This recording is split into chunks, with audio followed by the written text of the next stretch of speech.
Diyos ko po, ang gulo-gulong vlog na to. Pero, ayan, dito tayo sa Alesian, dito sa may Cheyi. How to pronounce it? I don't know. But, yan, dito tayo sa Alesian, dito sa bundok na yan, sa forest na to.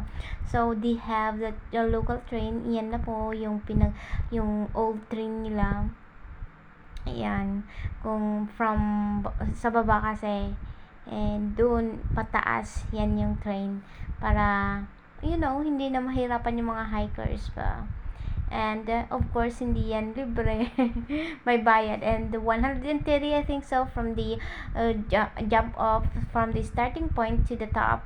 And then dito may mga dyan, mga pa-bridge, yung mga ganun.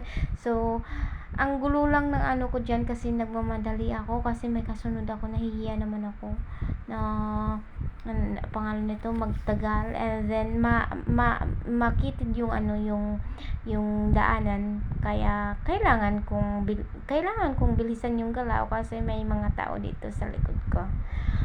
Ganun. Tapos dito, ayan, nakakatakot din ako. Kung may takot ka sa heights, yan, hindi pwede. Pero sa akin kasi, medyo matakot ako kasi parang naaalog yung bridge.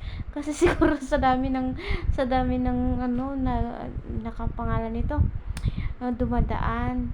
Buti na yung iba, yung nasa likod ko yung ibang tao Kaya yung iba punta doon sa kabilang bangir, tapos yung iba naman sa kabilang bangir, ganun. Tapos ang kitid pa ng daanan. Pero okay lang din naman. Talagang pang one way lang. Pang one way talaga. Yan. Okay lang din para at least ka dyan. Nai-enjoy yung paglakad-lakad ba.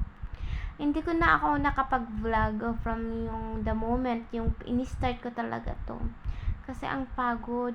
Ganun pala, sumusuko yung katawan mo. As in, nakakasuko. Pero maganda siya. In fairness, dito naman siya sa much deeper part ng forest. Yan, yung mga medyo, na siya, yung may, patawag doon, yung mga ganyan, may lumot-lumot na mga trees. And I think much better pa rin yung nasa Pilipinas na na-feature sa KMJS before. And, dito sa gitna ng gubat, mayroong temple dyan. And unfortunately, yung ibang part niya is natatakpan kasi nire-repair ng mga panahon na yan. So, ayan. Sa Alesian Forest, meron siyang temple sa gitna. Ganun. Tapos, meron siyang kainan. Ganun.